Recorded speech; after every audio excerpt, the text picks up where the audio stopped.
Hello everyone and welcome to another OpenIPC video tutorial. In this tutorial we are going to flash the latest updates, the latest firmwares on the RunCam VRX, the EMAX VRX, and also on the new EMAX Wyvern 200 milliwatt VTX. So the new SBC ground station has a new method, a very simple method to flash. First of all, obviously, we need to go to the website, and if we scroll down, there are some new instructions. What we need to do now is format an SD card as FAT32. Then we need to copy two files, the image IMG file that is very specific for our VRX, and one more new file that is called boot.scr. Before we copy this to the SD card, we need to rename it to boot.scr because originally, I'll show you what I mean, it comes with a different name based on the VRX. And once we do that, we will remove the SD card, plug it into our VRX, power up the VRX, and we will let it for a couple of minutes to do its thing. Once the installation is finished, it will automatically reboot into the new latest firmware. And that means everything will be flashed on the eMMC via the SD card. So let's go ahead and do it. Let's download the two files for the RunCam, for example. We go to the releases.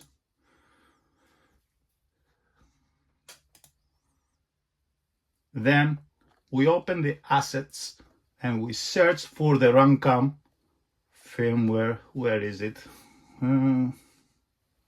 This one. We click down to download it, save, and then we will need the boot.scr file specifically for our VRX, which is the RunCam WifiLink, and we click that and save. Once the download is ready, I have already formatted this SD card and it is ready to use. I'm using this adapter. I'm going to plug in the adapter with the SD card to my laptop.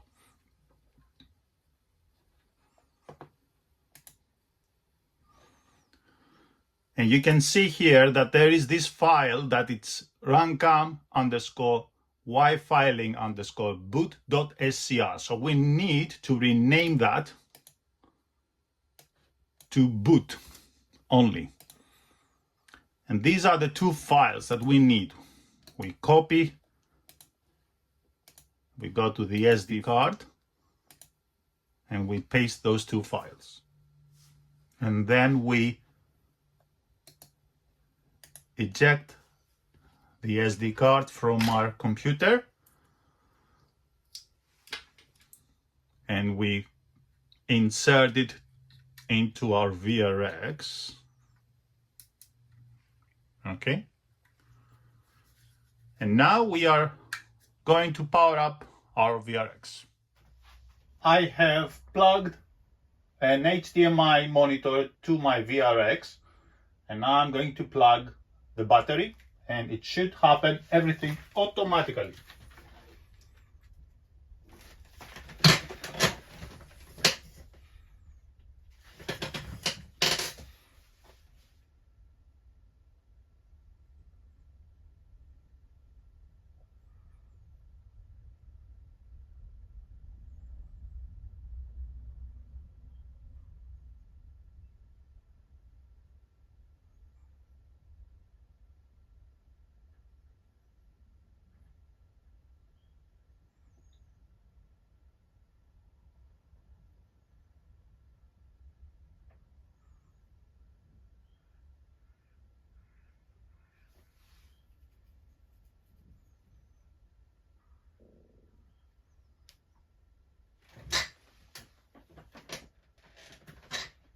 The installation has been completed successfully, and now we are in the main screen. So now we can enter into the menu, the new menu, by going up, system settings. Everything is working. Yeah, okay. So let's switch to the OSD recorder so I can show you properly the new menu. Let's enter in the new menu. That's system settings. We go to the DVR.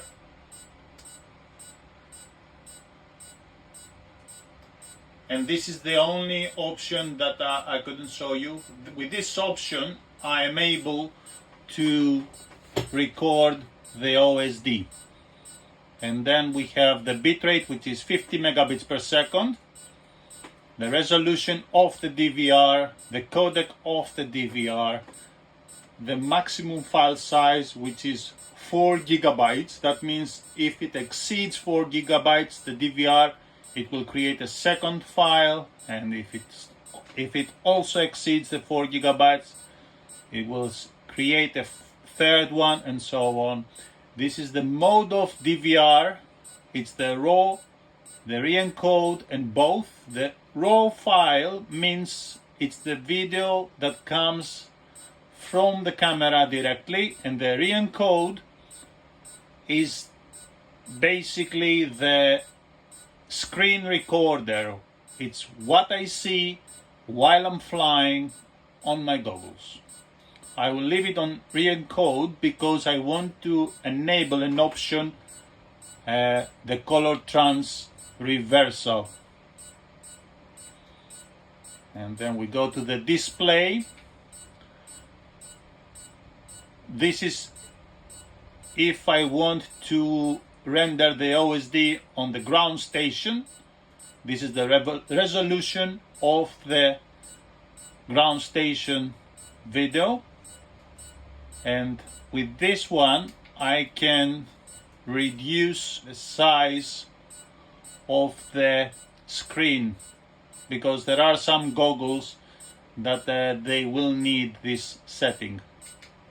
And this is the live color trans. This is the reversal of the color trans effect. You can see behind the different colors. They are very washed out colors. But if I enable this option, I will have the colors back to normal. Okay? And that is why I want to choose and use the re-encoded DVR, because with this option I am able to record what I see with the normal colors. And this option, the receiver, is we select the codec. If we want to have H.264 for some reason, or H.265, by default is the H.265 because it has better video quality. And from this menu I can select whether I want to have WFB or APFPV mode. That means I can switch to WFB and start using the WFB-NG firmware. But now on my camera I have the APFPV, so I will leave it as it is. And if I go to the camera, we have these options now, these sub menus, the video. And on the video mode we select which mode we want to choose, and it will apply automatically like anything we want. I'm not going to choose now, but there are many options to choose. The codec of the camera, the GOP size, we don't normally use it. That is because it comes by default from the adaptive link. And the RC mode It's always CBR because that brings the best quality. Some settings on the image, everything is in default mode. We can change them if we want it. This is if we have SD card on board to enable the onboard recording, but I don't in this camera, so this will not work. The ISP, the exposure is automatically set based on the FPS that we are using, and the sensor file is what makes the difference in terms of latency, stability of link, and everything else. So credits goes to Milos for this excellent work, because now we have a stable link thanks to the colortrans. And also he was the one who added these options, the FPV mode and the noise level 0 or 1, that is also helping reducing the glitches, the stuttering, and the overall performance. So credits goes to Milos again. And the adaptive link, of course, of Greg, which he did an amazing job. And we have this really interesting firmware to enjoy. We select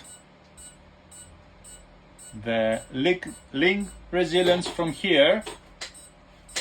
Less means more robust and more means less robust, but higher usage of MCS table. The VTX power, of course, we leave it to maximum because we want to have maximum TX power. The OSD size, we can increase or decrease the font size. The OSD level, how much information we want to have on the OSD. I leave it to maximum just to have all the informations available, because this firmware is still under development, constant development, and there are many updates coming almost every week. At the signal bars of the OSD, you can see it up there, and this is where we set the bit rate. So if I increase this, let's say put it to 55, I'm going to have 28 megabits per second maximum bit rate. And if I reduce it a little bit, like here for example, 26 megabits per second. And all these settings are basically from the adaptive link. I don't normally change them because I don't want to mess with them. And the telemetry, we select the serial port that we want to use. Because I'm using the EMAX Wyvern 200 milliwatts, the default serial port is the S3. On the RunCam WifiLink, it's the S2. And if we want to change channel bandwidth from 20 megahertz to 40 megahertz, we go to the menu, we go to the adaptive link, and from the channels we can select this one, no, that one for example.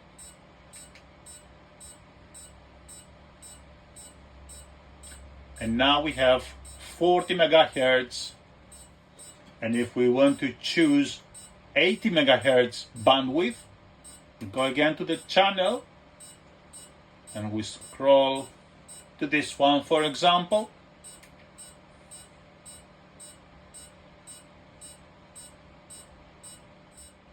And that's 80 megahertz. Next thing we're going to do is update the EMAX VRX. Again, we are going to use the same SD card, plug it to the adapter, and connect it to our laptop. And again, from the GitHub website, we are going to select the releases, but this time we are going to download specific files for the EMAX VRX. This is the file that we need to use, the EMAX Wyvern Link SD card.img, and this boot.scr file.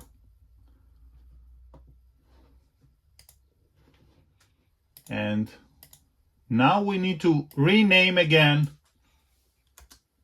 this file to boot.scr.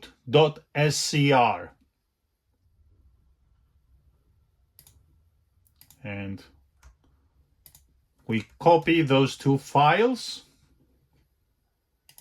to the SD card, and we unplug the SD card,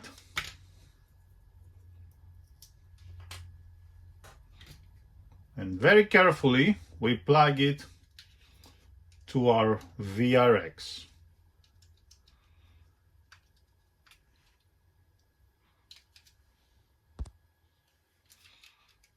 And all we have to do is boot the VRX and everything will happen automatically. I have plugged an HDMI monitor to the EMAX VRX, and let's plug the battery.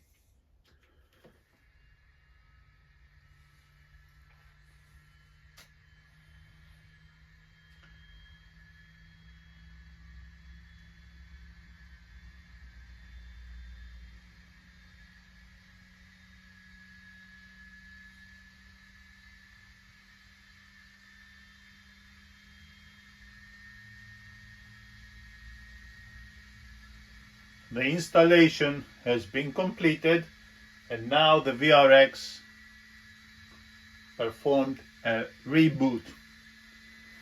And as you can see, it is powered on. Let's go to the menu.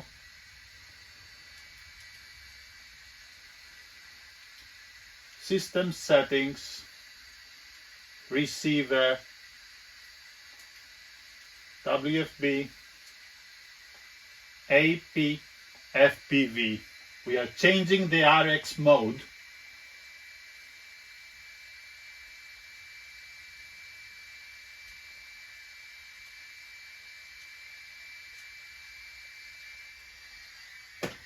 We leave it as it is.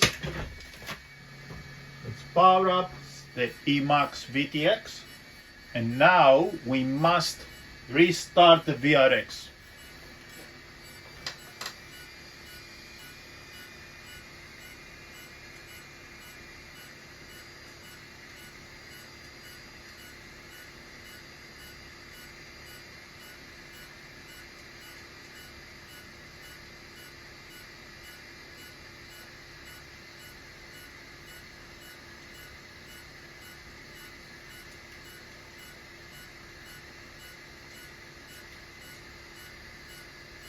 Okay, APFPV.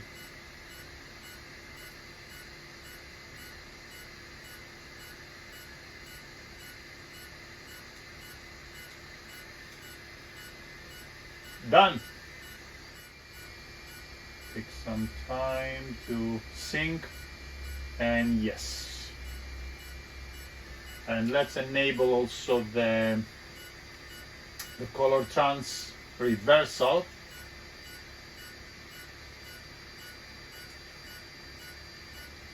That's it.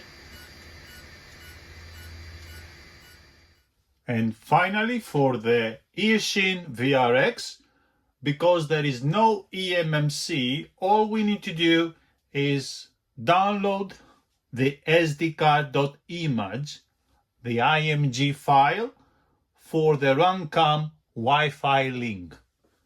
I have already downloaded it, so I'm going to use an SD card flasher. Anything that you want to use will work. I'm using the disk imager, and I will select the correct RunCam WifiLink SD card.img file, open, write, yes.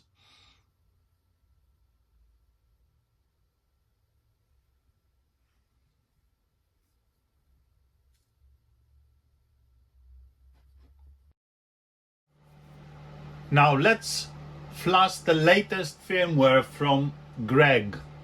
There is a new firmware for this camera that has higher TX power, and that hopefully will fix the penetration issues on this camera, because initially the first version, the Greg10, was with very conservative TX power.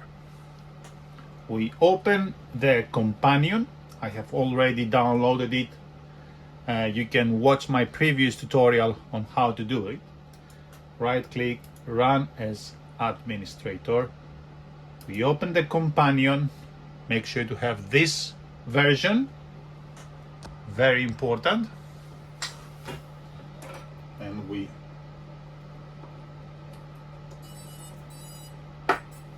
power up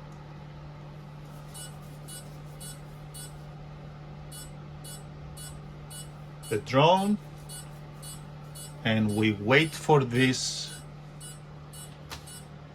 button to be blue. Of course, we used the adapter that comes with the camera. We plugged it, and then we have it connected directly to our computer.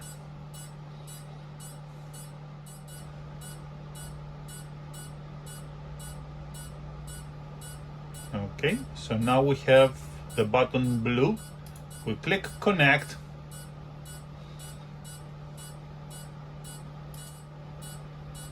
Greg APFPV, and we select the firmware 10.2, 10.2, this one, and we click update.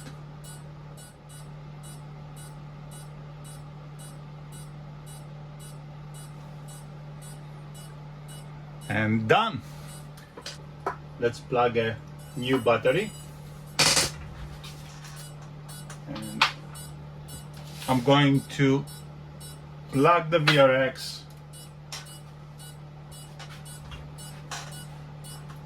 I'm using the Eachine VRX for this, but it will work with all of them. EMAX, RunCam, it's the same. Okay, and I have video. Not sure if you can see.